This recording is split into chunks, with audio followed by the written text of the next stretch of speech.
حضرات محترم، اللہ تعالیٰ نے فرشتوں کو جو سجدے کا حکم دیا، اس کے متعلق بعض علماء فرماتے ہیں کہ یہ سجدہ اللہ تعالیٰ کے لیے تھا اور حضرت آدم علیہ السلام کے اعزاز کے لیے منہ ان کی طرف تھا۔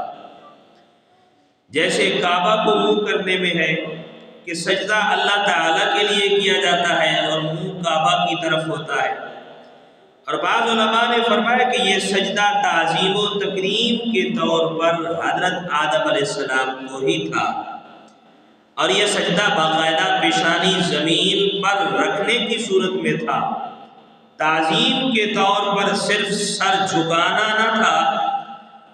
اگرچہ بعض علماء نے صرف سر جھکانا ہی یہاں مراد لیا، لیکن فرشتوں نے مکمل طور پہ پیشانی زمین پر رکھ کر جو سجدہ ہوتا ہے ایسا سجدہ کیا۔ فرشتوں کو سجدہ کا حکم دینے کی حکمت کیا تھی؟ علامہ اسماعیل حقی رحمۃ اللہ تعالی علیہ نے اس سجدہ سے متعلق بڑی پیاری بات ارشاد فرمائی کہ یہ سجدہ در حقیقت اس نور کی تعظیم کے لیے تھا جو آدم علیہ السلام کی مبارک پیشانی میں چمک رہا تھا، اور وہ نور سید المرسلین صلی اللہ علیہ وآلہ وسلم کا نور مبارک تھا۔ اسی طرح امام فخر الدین رازی بھی فرماتے ہیں بے شک فرشتوں کو حضرت آدم علیہ السلام کو سجدہ کرنے کا حکم اس لیے دیا کہ محمد مصطفیٰ صلی اللہ علیہ وآلہ وسلم کا نور حضرت آدم علیہ السلام کی پیشانی میں رکھا گیا تھا، اسی لیے سجدے کا حکم ہوا۔ بنیادی طور پر سجدے کی دو قسمیں ہیں، ایک عبادت کا سجدہ، دوسرا تعظیم کا سجدہ۔ عبادت کا سجدہ کسی کو معبود سمجھ کر کیا جاتا ہے، اور تعظیم کا سجدہ وہ ہوتا ہے جس سے سجدہ کیے جانے والے کی تعظیم مقصود ہو۔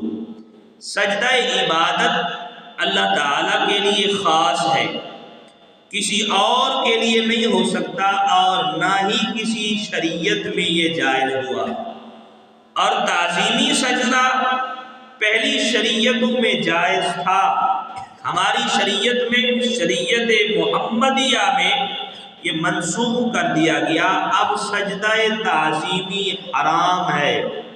اگر کوئی یہ کرتا ہے تو یہ حرام ہے، اس سے بچنا چاہیے۔ کائنات میں سب سے پہلے نبی کی تعظیم فرشتوں نے کی، اور بارگاہ الہی میں مزید قرب سے سرفراز ہوئے، جبکہ سب سے پہلے نبی کی تعظیم سے انکار اور ان کی گستاخی کا ارتکاب ابلیس نے کیا، جس کی سزا میں تمام تر علم و عبادت مقام و مرتبہ کے باوجود مردود و ملعون ہوا، اور روز قیامت ہمیشہ کے لیے جہنم کے عذاب کا حقدار ٹھہرا۔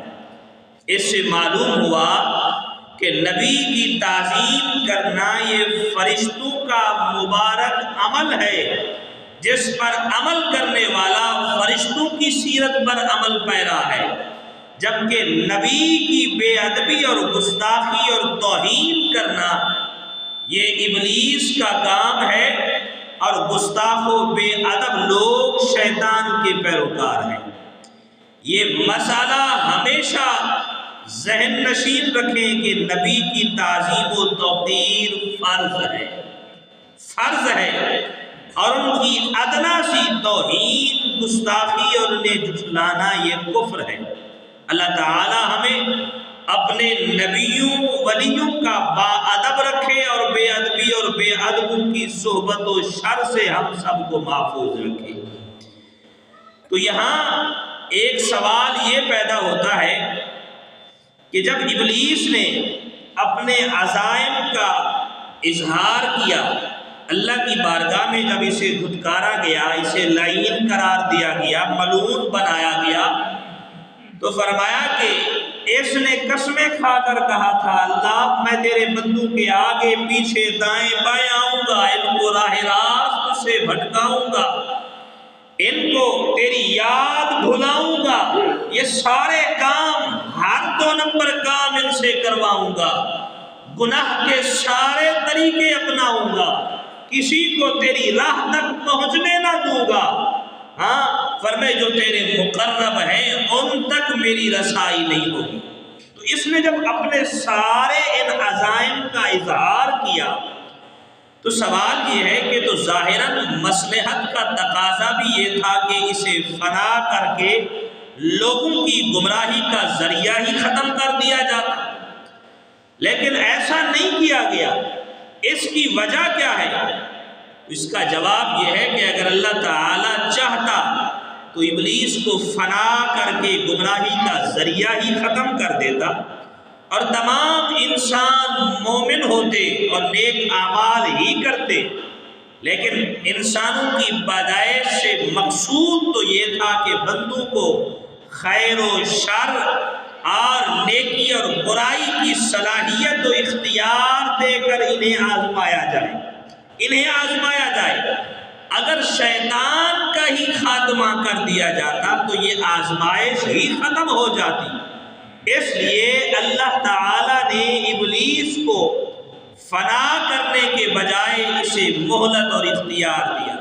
اللہ تعالیٰ نے ارشاد فرمایا وَمَا كَانَ لَهُ عَلَيْهِم مِّن سُلْطَانٍ إِلَّا لِنَعْلَمَ مَن يُؤْمِنُ بِالْآخِرَةِ مِمَّنْ هُوَ مِنْهَا فِي شَكٍّ وَرَبُّكَ عَلَىٰ كُلِّ شَيْءٍ حَفِيظٌ۔ اور شیطان کا ان پر کچھ قابو نہ تھا مگر اس لیے کہ ہم دکھا دیں کہ کون آخرت پر ایمان لاتا ہے اور کون اس کے بارے میں شک میں ہے، اور تیرا رب ہر چیز پر نگہبان ہے۔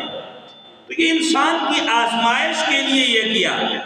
پھر خیر و شر کی اس آزمائش کا پورا نظام یوں وجود میں آیا کہ اللہ تعالیٰ نے نیکی کی طرف بلانے کے لیے انبیاء و مرسلین کو بھیجا، ان کے نائبین اولیاء اور علماء کو پیدا فرمایا، اور برائی کی طرف راغب کرنے کے لیے ابلیس کو مہلت و اختیار دیا اور اس کی ذریت کو پیدا فرمایا۔ اور خود انسان میں بھی 2 قوتیں رکھ دی اللہ تعالیٰ نے، ایک قوت اسے کفر و گمراہی اور برائی کی طرف راغب کرتی ہے اور دوسری اسے ایمان اور نیکی کی طرف لے جاتی ہے۔ انسان کو عقل عطا کی اور یہ اختیار دے دیا کہ وہ ایمان اور کفر اور نیکی اور برائی کی ترغیبات میں سے کسی ایک کو اختیار کر لے۔ تو جو ایمان اور نیکی اختیار کرے گا وہ کامیابی سے سرفراز ہوگا، اور جو کفر و برائی اختیار کرے گا ناکامی سے دوچار ہوگا۔ اللہ تعالیٰ نے قرآن میں ارشاد فرمایا وَنَفْسٍ وَمَا سَوَّاهَا فَأَلْهَمَهَا فُجُورَهَا وَتَقْوَاهَا، اور جان کی اور اس کی جس نے اسے ٹھیک بنایا، قسم کھائی میرے رب نے، فَأَلْهَمَهَا فُجُورَهَا، پھر اس کی نافرمانی اور اس کی پرہیزگاری کی سمجھ اس کے دل میں ڈال دی۔ قَدْ أَفْلَحَ مَنْ زَكَّاهَا، جس نے نفس کو پاک کر لیا وہ کامیاب ہو گیا۔ وَقَدْ خَابَ مَنْ دَسَّاهَا، جس نے نفس کو گناہوں میں چھپا دیا وہ ناکام ہو گیا۔ خلاصہ یہ کہ عزائم کے اظہار کے باوجود ابلیس کو مہلت و اختیار دینا اور اسے فنا نہ کرنا انسان کے امتحان اور اس کی آزمائش کے لیے اللہ تعالیٰ نے اسے رکھا۔ اللہ تعالیٰ کے چنے ہوئے اور خاص بندوں کو ابلیس جو ہے یہ بہکا نہیں سکتا، الا عباد اللہ المخلصین، جو اللہ کے مخلص بندے ہیں، خالصتاً رب کی رضا کے لیے نیک عمل کرنے والے ہیں، یہ ان کو نہیں بہکا سکتا۔ ان سے مراد انبیاء کرام علیہ السلام اور اولیاء اعظام ہیں۔ اللہ تعالیٰ نے ان کو اپنے مقربین میں رکھا۔ مسلمانوں کا یہ عقیدہ ہے کہ انبیاء کرام علیہ السلام معصوم اور اولیاء کرام جو ہیں یہ گناہوں سے محفوظ ہیں۔ ابلیس انہیں بہکانے میں کامیاب نہیں ہو سکتا۔ اللہ تعالی ہمیں ان مبارک ہستیوں کے صدقے شیطان اور نفس کے شر سے محفوظ فرمائے۔ تو سامعین محترم، فرشتوں نے جب اللہ تعالی نے حکم دیا سجدہ کرو، تو فرشتوں نے کسی پس و پیش کے بغیر حکم الہی پر فوراً عمل کرتے ہوئے حضرت آدم علیہ السلام کو سجدہ کیا، جبکہ شیطان نے حکم الہی کو اپنی عقل کے ترازو میں تولا، اسے عقل کے خلاف جانا اور اس پر عمل نہ کیا۔ فرمایا کہ عمل نہ کر کے بربادی کا شکار ہوا۔ اس سے معلوم ہوا حکم الہی جب سامنے موجود ہو، اللہ کا حکم ہو، اس کو منوعاً اور بغیر کسی چوں چرا کے بغیر فرمائے تسلیم کرنا یہ ضروری ہے، یہ ایمان کا تقاضا ہے۔ حکم الہی کے مقابلے میں اپنی عقل استعمال کرنا، اپنی فہم و فراست کے پیمانے میں تول کر اس کے درست ہونے یا نہ ہونے کا فیصلہ کرنا اور مخالف عقل جان کر عمل سے منہ پھیر لینا، فرمائے کفر کی دلدل میں یہ عمل دھکیل سکتا ہے، اور یہ شیطان کی پیروی ہے، شیطان کی پیروی ہے۔ اللہ کے حکم کی پیروی یہ ہے کہ جب رب کا حکم سامنے آ گیا ہے۔ اب میں تھوڑی سی مثال دے کر عرض کروں، ایک بندے کو پتا ہے کہ ایک چیز ناکارہ ہے دوسری اچھی ہے، دونوں کو مکس کر کے اب فرمائے کیا ہے آگے فروخت کر رہا ہے، بیچ رہا ہے، پتا ہے فرمائے یہ خراب ہے یہ صحیح ہے۔ اب یہ بھی پتا ہے میرے رب نے منع فرمایا ہے ان چیزوں سے، فرمائے کہ ناپ تول میں آپ فرمائے کہ اچھی اور ناکارہ چیزوں میں ملاوٹ نہ کرو، رب نے منع کر دیا۔ اور جس نے عمل کیا وہ تو پکا مومن ٹھہرا، اور جس نے رب کے حکم کی خلاف ورزی کی وہ شیطان کا پیروکار ٹھہرا۔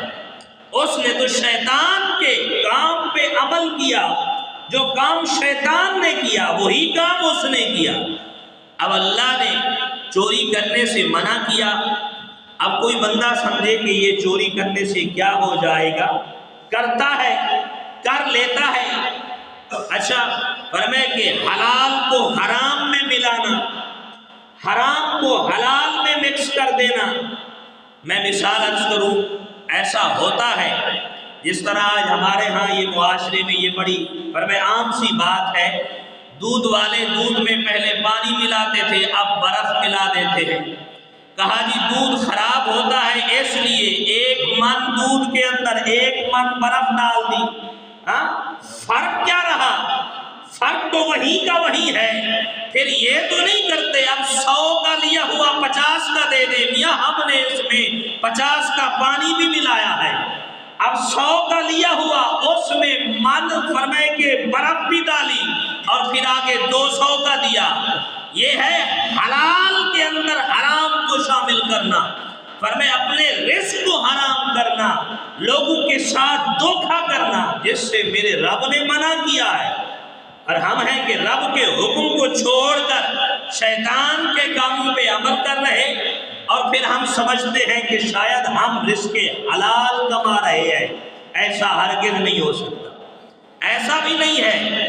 وہ جس طرح ایک لطیفہ ایک عالم دین نے لکھا، فرماتے ہیں کہ میں ایک دن گیا دیکھا تو ایک درخت کے نیچے شیطان سویا پڑا تھا، بڑی گہری نیند سو رہا تھا۔ کہتے میں نے پوچھا وہ بدبخت تیرا کام تو لوگوں کو گمراہ کرنا ہے اور تو یہاں پہ بڑی آرام کی نیند سو رہا ہے۔ کہنے لگا بات تمہاری بھی صحیح ہے، لیکن اصل معاملہ یہ ہے میں نے تو کہا تھا ہائی برڈ مرچ کو دیسی مرچ میں شامل کرنا ہے، انہوں نے تو اینٹیں رگڑ کے وہ مرچوں میں شامل کر دی ہے۔ اب بتاؤ یہ تو میری سوچ میں بھی نہیں تھا جو کام انہوں نے کر دیا، اس لیے میں آرام سے سو رہا، مجھے انہیں بتانے کی ضرورت نہیں ہے۔ اب جو کام انہوں نے شروع کر دیے ہیں یہ تو میرے وہم و گمان میں بھی نہیں تھے، یہ تو مجھ سے بھی ایک قدم آگے ہے۔ اب معاملہ تو یہ بن گیا ہے، شیطان بھی پناہ مانگتا ہے، کہ میں نے تو ایسا سوچا ہی نہیں تھا جو یہ کر رہے ہیں۔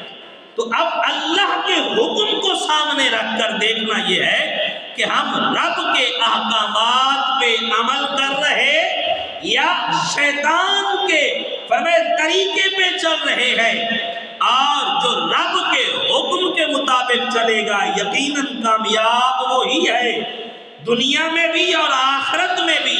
اور جو شیطان کے طریقے پر چلا اس دنیا میں بھی تو ذلیل ہوگا ہی، اور قبر و حشر میں بھی اس کے پلے کچھ نہیں ہوگا۔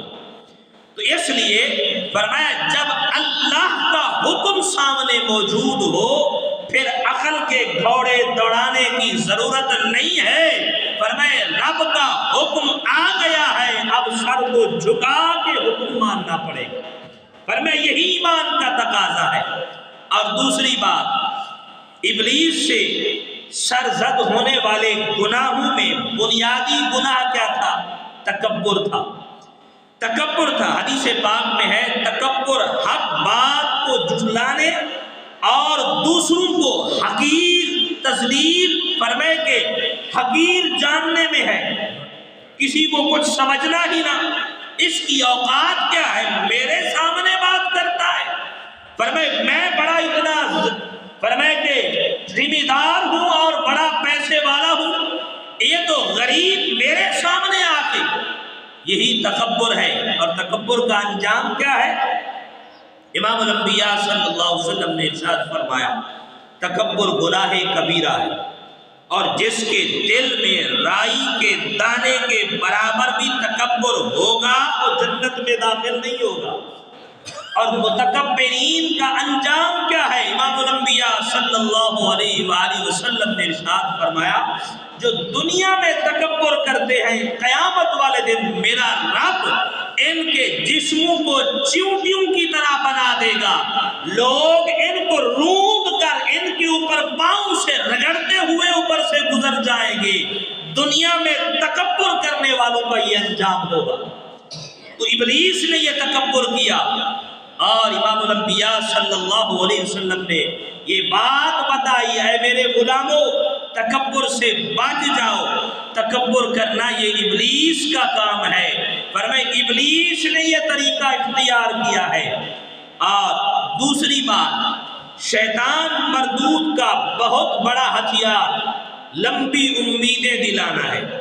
وہ لمبے عرصے تک زندہ رہنے کی سوچ انسان کے دل و دماغ میں بٹھا کر موت سے غافل، توبہ سے دور، گناہوں میں مشغول رکھتا ہے۔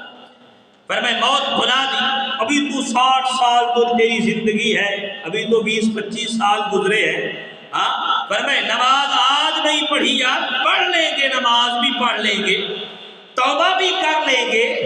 یہ امیدیں شیطان دلاتا ہے، اور اسی غفلت کی نیند سلا کر موت کا فرشتہ آ جاتا ہے، پھر موقع اور مہلت نہیں ملتی، حتیٰ کہ اسی غفلت میں موت آ جاتی ہے۔ گناہوں سے توبہ اور نیکی کی طاقت ہمیشہ کے لیے ختم ہو جاتی ہے۔ اس کا حل موت، قبر اور آخرت کی یاد ہے۔ انسان ہمیشہ اپنی موت کو یاد رکھے، اپنی قبر کی فکر کرے، میری قبر کیسی ہوگی، وہاں پہ اکیلا ہوگا، اندھیرا، رات اندھیری ہوگی، اور قبر میں کوئی سننے والا نہیں ہوگا۔ میں اکثر یہ مثال دیا کرتا ہوں میرے دوستوں، بھائیوں، بزرگوں، آج کوئی بندہ اپنے کمرے میں بند ہو نا، باہر سے دروازہ بند کیا ہو، اندر کوئی سانپ آ جائے تو انسان شور بچاتا ہے، باہر والے سنتے ہیں، بھاگ کے آتے ہیں، اسے بچاتے ہیں۔ ذرا سوچئے یہی حال جب قبر میں ہوگا، اور قبر تو ہر طرف سے بند ہوگی، تمہاری چیخ و پکار باہر کوئی سننے والا نہیں ہوگا، تب بتاؤ تمہیں وہاں کون بچائے گا؟ آج دنیا میں اگر قرآن اور رسول اللہ سے وفاداری کرو گے تو یہی قرآن اور میرے محمد مصطفیٰ کریم کی ذات تمہیں قبر کے عذاب سے بھی بچائیں گے۔ اس لیے فرمایا ان چیزوں سے منع فرمایا جو شیطان نے جو کام اختیار کیے۔ اور دوسری بات، اللہ تعالیٰ کی پیدا کی ہوئی چیزوں میں خلاف شرع تبدیلیاں کرنا یہ حرام ہے اور ان سے بچنا لازم ہے۔ اب میں چند مثالیں عرض کرنے لگا، جس طرح کے نوجوان لڑکیاں، عورتیں اپنے ابرو کے بالوں کو خوبصورتی کے لیے باریک کرتی ہے، بناتی ہے، کاٹتی ہے، یہ حرام ہے، یہ حرام ہے۔ اور اسی طرح فرمائے چہرے پر، آج کل تو لڑکیاں تو دور، یہ لڑکے بھی کام یہ شروع کر دیے، لڑکوں نے بھی یہ کام شروع کر دیے، سوئیوں کے ذریعے دل یا کوئی نشان فرمائے ڈالتے ہیں چہرے کے اوپر، اپنے جسم کے اوپر۔ مرد یا عورت کا بدن پر کوئی ٹیٹو وغیرہ بنوانا یہ حرام ہے۔ مختلف خوشی کے مواقع پر چہرے کو مختلف رنگوں کے ساتھ فرمائے کہ بگاڑنا یہ حرام ہے۔ اور لڑکوں کا، آج کل تو نوجوان بڑی خوشی سے اور بڑے فخر سے یہ کام کرتے ہیں، نوجوانوں کو دیکھا کان سلوائے ہوئے، لڑکوں نے یہ کان سلوائے ہوئے، عورتوں والی مشابہت اختیار کرنا یہ حرام ہے۔ اور لڑکیوں کا سر کے بال کٹوا کے لڑکوں کے برابر، مردوں کے برابر رکھنا یہ بھی حرام ہے۔ شریعت نے ان چیزوں سے منع کیا ہے، یہ وہ عمل ہے جو شیطان کرواتا ہے تاکہ انسان شریعت کے خلاف چلے اور اسی خلاف ورزی کی وجہ سے فرمائے جہنم کا حقدار ٹھہرے۔ اور اسی ضمن میں آخری بات، اللہ تعالیٰ کے انبیاء کی گستاخی کرنا ایسا بڑا جرم ہے جس کی سزا میں زندگی بھر کی عبادت و ریاضت برباد ہو جاتی ہے۔ ابلیس جیسے انتہائی عبادت گزار کا انجام اس کی عبرت انگیز مثال ہے کہ کتنا بڑا عبادت گزار تھا۔ علماء نے فرمایا زمین کا کوئی ایسا حصہ نہیں جس پر شیطان ابلیس نے سجدہ نہ کیا، لیکن پھر بھی مردود و ملعون ٹھہرا۔ وجہ کیا بنی؟ اللہ کے نبی کی تعظیم و توقیر کا انکار کیا، بے ادبی اور گستاخی کی، انجام یہی ٹھہرا۔ میرے رب نے یہ اصول بنا دیا، قیامت تک جتنے میرے نبی آئیں گے، 1.25 لاکھ نبی کا وہ پیش تعداد جو علماء نے بیان فرمائی، اگر کسی بھی نبی کی بے ادبی یا گستاخی کی ہے، چاہے فرمائے کہ 100 سال یا 1000 سال عبادت کی ہوگی، فرمائے اٹھا کے جہنم میں ڈال دوں گا، اپنے نبی کی بے ادبی برداشت نہیں کروں گا۔ تو یہ میرے رب نے اصول دیا ہے۔ تو شیطان ملعون نے اس بات کا انکار کر دیا کہ آدم علیہ السلام کو سجدہ کرنے سے۔ تو اللہ تعالیٰ نے آدم علیہ السلام کی تخلیق کے اندر شیطان کے جو انکار تھے، علماء نے ان کی وجوہات کو بیان فرمایا۔ اب یہ معاملہ تو یہاں تک ہوا کہ آدم علیہ السلام کو سجدہ کیا اور ابلیس لعین کو جنت سے نکال دیا گیا، باقی یہ وہاں پہ آسمانوں پہ رہتا تھا۔ اور حضرت آدم علیہ السلام کو حکم ہوا کہ آپ جنت میں رہیں، جنت کی سیر کریں اور جہاں چاہیں جا سکتے ہیں۔ اور جنت آدم علیہ السلام کو وہاں آباد کر دیا گیا۔ آپ علیہ السلام جنت میں اکیلے چلتے پھرتے تھے، یہاں آپ علیہ السلام کا کوئی ہم جنس نہیں تھا جس سے انسیت حاصل کرتے۔ ایک بار اللہ کی بارگاہ میں فرمائے یہ التجا بھی کر بیٹھے، اللہ تعالیٰ نے آپ علیہ السلام پر نیند کو طاری کیا، نیند کا غلبہ ہے، آپ تھوڑی دیر کے لیے آرام کر گئے۔ جیسے ہی آرام کیا تو اللہ نے آپ کی بائیں پستی سے حضرت حوا رضی اللہ تعالیٰ عنہا کو پیدا کیا، اور آدم علیہ السلام بیدار ہوئے تو اپنے سرہانے دیکھا ایک حسین و جمیل فرمائے کہ عورت بیٹھی ہوئی ہے، ہم جنس ہے انسان۔ آدم علیہ السلام نے پوچھا آپ کون ہیں؟ آپ کون ہیں؟ کہا میں فرمائے کہ آپ کی جنس سے ہوں اور اللہ نے مجھے آپ کے سکون کے لیے پیدا کیا ہے۔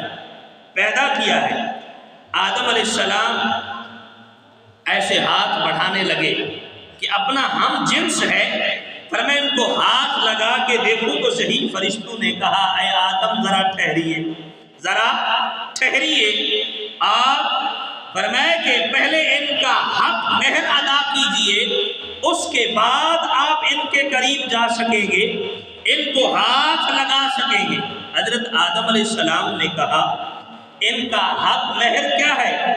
تو فرشتوں نے بتایا کہ ان کا حق مہر ہمارے سردار امام الانبیاء حضرت سیدنا محمد مصطفیٰ صلی اللہ علیہ وآلہ وسلم کی ذات اقدس پر 3 یا 10 مرتبہ درود پاک پڑھے، یہی آپ کا حق مہر ہے، یہی ان کا حق مہر ہے۔ اور فرشتوں کو اللہ تعالیٰ نے جب آدم علیہ السلام کے سامنے پیش کیا تھا، آدم علیہ السلام کو تمام چیزوں کے نام سکھائے تھے، تو اس موقع پر بھی فرشتوں نے حضرت آدم علیہ السلام سے یہ سوال کیا کہ اے آدم ذرا بتائیے نا ان کا نام کیا ہے؟ اللہ نے جو سارے اسماء سکھائے ہیں ان کا نام کیا ہے؟ تو حضرت آدم علیہ السلام نے فرمایا کہ ان کا نام حوا ہے۔ حوا کا مطلب فرمائے کہ زندہ، فرمائے یہ ایک زندہ جان سے ان کو پیدا کیا گیا ہے، اور اس لیے ان کا نام حوا رکھا۔ اور اللہ تبارک و تعالی نے حضرت حوا رضی اللہ تعالی عنہا کی تخلیق کا مقصد بھی بیان فرمایا کہ اللہ نے عورت کو، حضرت حوا کو پیدا کیوں کیا؟ قرآن گواہ ہے، فرمایا میرے رب کریم نے ارشاد فرمایا هو الذی خلقکم من نفس واحدۃ وجعل منها زوجها لیسکن الیہا، وہی ذات ہے جس نے تمہیں ایک جان سے پیدا کیا اور اسی میں سے ان کی بیوی بنائی تاکہ اس سے سکون حاصل کرے۔ جب حضرت آدم علیہ السلام فرمائے کہ اللہ تعالیٰ نے ان کے سکون کے لیے آپ کو پیدا کیا، اور تو اس سے یہ بات معلوم ہوئی کہ جب آدم علیہ السلام کا نکاح ہوا تو حق مہر کریم آقا صلی اللہ علیہ وسلم کی ذات اقدس پہ درود پڑھا گیا، درود پڑھا گیا۔ آپ علیہ السلام نے درود پڑھا اور فرشتوں نے گواہی دی کہ آپ علیہ السلام کا حضرت حوا رضی اللہ تعالی عنہا سے نکاح ہو گیا۔ تو اس سے ایک بات یہ تو معلوم ہوئی کہ نبی کریم صلی اللہ علیہ وسلم ہر موجود چیز کے لیے وسیلہ ہے، وسیلہ ہے، یہاں تک کہ اپنے والد حضرت آدم علیہ السلام کا بھی وسیلہ ہے۔ فرمائے کہ نکاح ابھی ابتدا ہے، ان کے نکاح کے لیے بھی آپ کا نام وسیلہ بنا۔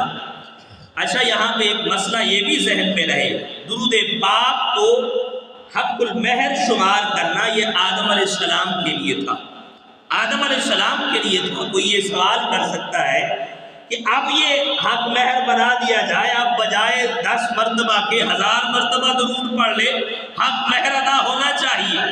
تو یہ آدم علیہ السلام کے لیے تھا، جبکہ ہمارے لیے یہ حکم یہ ہے کہ درود پاک پڑھنا، تلاوت قرآن کرنا، قرآن مجید یا علم دین پڑھانا، حج عمرہ کروانا، فرمائے یہ عورت کا حق مہر شمار نہیں ہو سکتا، یہ عورت کا حق مہر شمار نہیں ہو سکتا۔ حق مہر ہمارے لیے وہی ہے جو رسول اللہ نے بیان فرما دیا، بیان فرما دیا ہے، یہ صرف آدم علیہ السلام کے لیے تھا۔ اور اللہ تعالیٰ نے آدم علیہ السلام کا وہاں نکاح پڑھایا، اور جب نکاح ہو گیا تو اللہ تبارک و تعالیٰ نے آدم علیہ السلام اور حضرت حوا آپ دونوں کو کہا یا آدم اسکن انت وزوجک الجنۃ وکلا منہا رغدا حیث شئتما ولا تقربا هذه الشجرۃ، فرمائے جنت میں تم دونوں رہو، سکون کی زندگی ہے، یہاں پہ کھاؤ پیو جہاں سے چاہو، لیکن اس درخت کے قریب نہ جائیں۔ ایک بات اور بھی اللہ تعالیٰ نے آدم علیہ السلام سے فرمائی، یا آدم، اے آدم، ان ھذا عدو لک، یہ جو شیطان ہے یہ تمہارا والے زوجے کا اور تمہاری بیوی کا یہ کھلا دشمن ہے، یہ کھلا دشمن ہے۔ فلا یخرجنکما من الجنۃ فتشقی، خیال رکھنا کہیں یہ تمہیں جنت سے نکال نہ دے، اور اگر تم زمین میں چلے گئے تو بہت مشقت میں پڑ جاؤ گے۔ یہاں پہ تو کھانا پینا بھوک سے بھی پاک، فرمائے کہ جو چیز کھاؤ پیو، یہاں کمانے کی مشقت نہیں، زمین میں کاشت کرنے کی مشقت نہیں ہے، یہاں سورج کی دھوپ نہیں ہے، ہر طرف سے آرام و سکون ہے۔ لیکن اگر زمین پر چلے گئے یہ ساری مشقتیں ہوں گی، تو انسان کو پیٹ بھر کر کھانا اور سیر کرنے کے لیے فرمائے کہ پانی مل جائے، تن ڈھانپنے کے لیے فرمائے کپڑا مل جائے، اور دھوپ سے بچنے کے لیے درختوں کا سایہ مل جائے، تو یہ سب سے بڑی نعمتیں ہیں۔ آدم علیہ السلام کو یہ نعمتیں جنت میں بغیر کسی محنت کے ملی، تو اللہ تعالیٰ نے بتایا یا آدم، اے آدم، ان ھذا عدو لک ولزوجک، یہ شیطان آپ کا اور آپ کی بیوی کا کھلا دشمن ہے، خیال رکھنا۔ وَإِنَّ لَكَ أَلَّا تَجُوعَ فِيهَا وَلَا تَعْرَىٰ، بے شک تیرے لیے جنت میں یہ ہے کہ نہ تو بھوکا ہوگا اور نہ ہی ننگا ہوگا۔ فرمائے کہ اور وَأَنَّكَ لَا تَسْمَعُ فِيهَا وَلَا تَضْحَىٰ، اور نہ کبھی تو اس میں پیاسا ہوگا، نہ تجھے دھوپ لگے گی۔ اللہ نے سب کچھ بیان کیا۔ ابلیس کو ذلیل و رسوا کر کے جنت سے نکال دینے اور حضرت حوا کی تخلیق کے بعد اللہ تعالیٰ نے آدم علیہ السلام اور ان کی زوجہ کو جنت میں رہنے کا حکم دیا، اور کسی رکاوٹ کے بغیر فرمائے جنت میں کہیں بھی جاؤ، گھومو پھرو، جہاں سے چاہو کھاؤ پیو، کوئی رکاوٹ نہیں ہے، لیکن اس خاص درخت کے قریب نہیں جانا۔ وَلَا تَقْرَبَا هَٰذِهِ الشَّجَرَةَ فَتَكُونَا مِنَ الظَّالِمِينَ، فرمائے اس درخت کے قریب نہ جانا ورنہ حد سے بڑھنے والوں میں شامل ہو جاؤ۔ تو یہ آدم علیہ السلام اور حضرت حوا جنت میں رہے۔ اب یہاں پہ سوال یہ ہوتا ہے، کیونکہ یہ ذہن میں سوال بھی آ سکتا ہے، اب جنت سے تو شیطان کو نکال دیا گیا، آدم علیہ السلام اور حضرت حوا وہ جنت میں تھے، پھر یہ شیطان نے وسوسہ کیسے ڈالا؟ فوسوس الیہ الشیطان قال یا آدم هل ادلک علی شجرۃ الخلد وملک لا یبلی، اللہ نے قرآن میں بیان فرمایا۔ تو شیطان نے اسے وسوسہ ڈالا، کہنے لگا اے آدم، کیا میں تمہیں ہمیشہ رہنے کے لیے درخت اور ایسی بادشاہت کے متعلق نہ بتا دوں جو کبھی فنا نہیں ہوگی؟ یہ درخت بتاؤں گا، اس سے کھاؤ گے، ہمیشہ زندگی ملے گی، فرشتے بن جاؤ گے۔ فوسوس لهما الشیطان لیبدی لهما ما وري عنهما من سوآتهما وقال ما نهاكما ربكما عن هذه الشجرة الا ان تكونا ملكين او تكونا من الخالدين۔ پھر شیطان نے انہیں وسوسہ ڈالا تاکہ ان پر ان کی چھپی ہوئی فرمائے کہ شرم کی چیزیں کھول دے۔ کہنے لگا تمہیں تمہارے رب نے اس درخت سے اس لیے فرمائے کہ منع فرمایا کہ کہیں فرشتے نہ بن جاؤ اور کہیں ہمیشہ تمہیں ہمیشہ والی زندگی نہ مل جائے، اور فرمائے کہ ان دونوں سے قسم کھا کر کہا وَقَاسَمَهُمَا إِنِّي لَكُمَا لَمِنَ النَّاصِحِينَ، اللہ کے نام کی قسم کھائی، کہا رب، فرمائے کہ اللہ کی قسم ہے میں تمہیں یہ بات بطور نصیحت کہہ رہا ہوں، فرمائے میں تمہارا خیر خواہ ہوں۔ فَدَلَّاهُمَا بِغُرُورٍ، تو فرمایا کہ تو وہ دھوکہ دے کر ان دونوں کو اتار لایا، فرمائے دھوکہ دیا اس نے۔ تو ابلیس نے یہ جو وسوسہ دلایا، اور فرمائے کہ ابلیس حضرت آدم علیہ السلام سے حسد کرنے لگا تھا، تو یہ جنت میں آدم علیہ السلام تھے، یہ باہر تھا، تو اس نے وسوسہ کیسے دلایا اور وہاں تک کیسے پہنچا؟ یہ آخری بات عرض کرنے لگا۔ تو یہی کیونکہ سوال تھا، اور پچھلے جمعہ بھی میں نے عرض کیا تھا، ایک بھائی نے یہ سوال کیا کہ شیطان کو یہ کیسے پتا چلا اور وہ وہاں تک کیسے پہنچا، وہ تو جنت میں تھے، یہ باہر تھا۔ تو یہاں پہ مفسرین نے اس سوال کے متعدد جوابات دیے ہیں۔ ابلیس سانپ کے منہ میں بیٹھ کر جنت میں داخل ہو گیا۔ اب یہاں پہ مورخین نے مفسرین نے کچھ فرمائے کہ تاریخی اقوال بھی بیان فرمائے کہ مور اور شیطان کے ساتھ اس کی دوستی تھی، اور فرمائے کہ وہ جنت کے دروازے پہ آتے تھے، یہ ان سے کلام کرتا تھا، اور سانپ سے ایک دن کہنے لگا، کہا تو میرا بڑا پرانا دوست ہے، ہماری تمہاری جنت میں بڑی پرانی گزری ہے، لہذا فرمائے میں آدم علیہ السلام تک جانا چاہتا ہوں، لیکن رضوان جو جنت کے دروازے پہ کھڑے ہیں یہ مجھے جانے نہیں دیں گے، ایسا معاملہ کرتے ہیں تو منہ کھول، میں تیرے منہ کے اندر جاؤں گا تو مجھے لے جانا اندر۔ اس طرح کے اقوال علماء نے بیان فرمائے۔ تو سانپ کے منہ میں بیٹھ کر یہ جنت میں داخل ہو گیا تھا۔ اور دوسرا قول یہ ہے کہ ابلیس جنت میں داخل نہیں ہوا، بلکہ ہوا ایسا کہ حضرت آدم علیہ السلام اور حضرت حوا باب جنت کے قریب بعض اوقات تشریف لے جاتے تھے اور وہاں پہ جا کے باہر کا نظارہ دیکھتے، اور ابلیس جنت سے باہر دروازے کے پاس کھڑا ہوتا تھا۔ اس نے قریب آ کر حضرت آدم علیہ السلام کو یہ وسوسہ ڈالا۔ ابلیس نے زمین پر رہتے ہوئے آدم علیہ السلام کو جنت میں وسوسہ ڈال دیا تھا، کیونکہ اسے اتنی طاقت ملی تھی۔ اور ان سب کی حقیقت اللہ تعالیٰ بہتر جانتا ہے۔ یہ سارے مختلف اقوال جو ہے یہ علماء نے مفسرین نے بیان فرمائے ہیں۔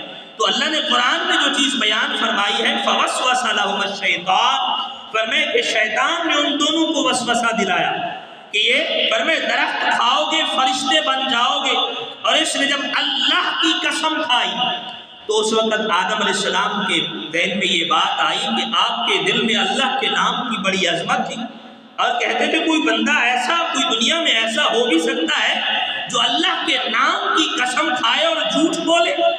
تو اللہ کے نام کی قسم کا جب واسطہ دیا اس بدبخت نے تو فرمایا آدم علیہ السلام نے وہ دانہ کھا لیا، اور پھر کیا ہوا؟ فرمائے سارے جسم کا لباس بھی اتر گیا، اور پھر جنت کے درختوں کے پتے اتار کر جسم کو چھپاتے تھے۔ اس میں اللہ کی یہ فرمائے کہ پوشیدہ حکمتیں تھیں کہ اللہ نے کائنات کو بسانا تھا، ان کو زمین پر لے آنا تھا، اور پھر ساری خلقت انسانیت کو پیدا کرنا تھا۔ یہ ساری رب کی حکمتیں تھیں۔ اور یہاں پہ یہ بات بھی ذہن میں نہ رہے، کوئی شاید یہ سوچے کہ آدم علیہ السلام سے خطا ہوئی، غلطی ہوئی تھی، ایسا نہیں ہوا تھا۔ سہون کوئی فرمائے خطا ہو جائے، یہ اجتہاداً سہون غلطی ہوئی، خطا ہوئی، اس کو خطا نہیں کہا جاتا، بلکہ اللہ نے اپنی قدرت سے علماء نے ایک قول یہ بھی بیان فرمایا کہ آدم علیہ السلام کو یہ بات بھلا دی کہ یہ درخت کھانا بھی ہے نہیں، فرمائے کہ یہ حکمت کا تقاضا تھا، اگر یہ دانہ نہ کھاتے تو پھر زمین پر کیسے آتے، اور پھر زمین پر نہ آتے تو ساری خلقت انسانیت کیسے آباد ہوتی؟ تو یہ حکمت کے سارے تقاضے تھے۔ بہرحال ظاہری طور پر کیونکہ دانہ کھایا تھا یہ غلطی تھی، اور اسی وجہ سے زمین پر بھیجا گیا، اور آدم علیہ السلام 350 سال تک زمین پر روئے، اور پھر فتلقى آدم من ربہ کلمات، پھر میرے رب نے کلمات القاء فرمائے آدم علیہ السلام نے اللہ کی بارگاہ میں، پھر ان کلمات کے ذریعے اللہ کی بارگاہ میں دعا مانگی، اللہم اغفر لمحمد وعلی وفاطمہ والحسن والحسین، فرمائے کہ اللہ ان 5 ناموں کا واسطہ میری بخشش فرما۔ علامہ ملا معین باعث کاشفی علیہ الرحمہ نے معارج النبوہ میں لکھا، فرماتے ہیں کہ اللہ نے اس وقت فرمایا اے آدم آج تو نے اپنے لیے بخشش مانگی ہے، ان 5 ناموں کا وسیلہ دے کر میں نے معاف کر دیا ہے، اگر آج بھی 5 ناموں کا وسیلہ دے کر اپنی ساری اولاد کی بخشش مانگتا تو میں رب معاف فرما دیتا، معاف فرما دیتا۔ اللہ تعالی ہم سب کو صحیح معنی سمجھ کے عمل کی توفیق عطا فرمائے۔